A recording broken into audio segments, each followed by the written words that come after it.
Christmas will soon be here, and once again we'll see the best and the worst of our human nature.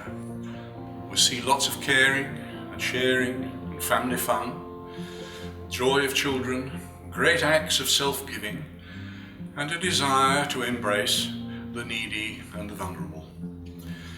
But sadly, we'll also see a spike in violence, abuse, accidental and non-accidental deaths, as well as unacceptable behavior.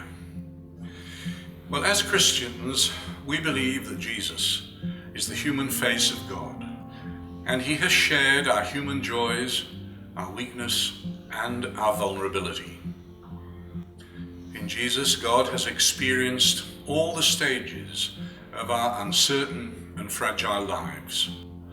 He was conceived and lived as a fetus in the womb of Mary, his mother.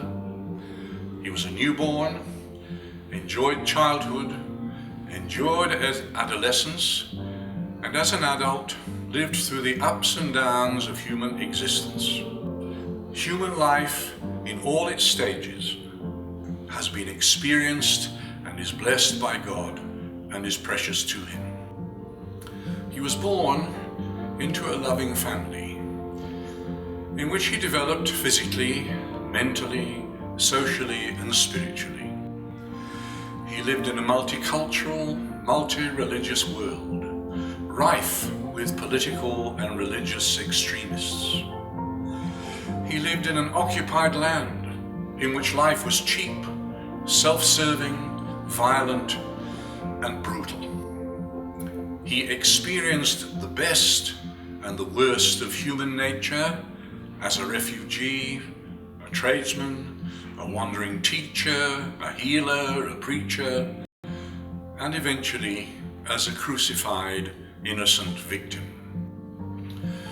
Yet Jesus showed us all that God's way in our world is love and mercy.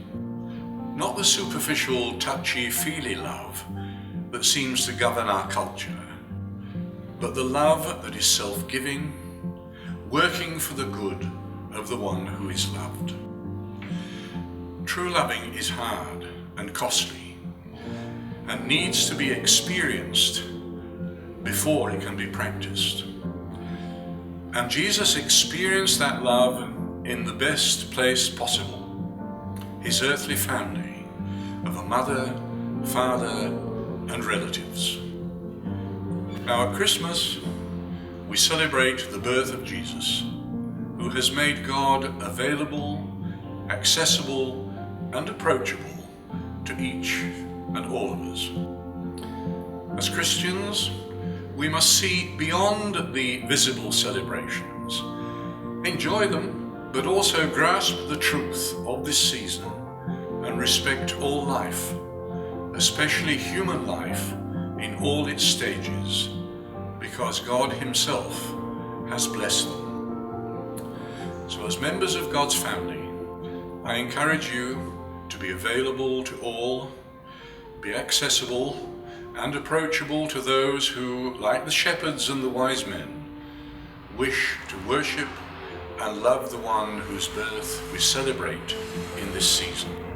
And so I pray that you have a truly loving and blessed Christmas, and may you share with others the joy and love that God has shown us today, every day of your lives.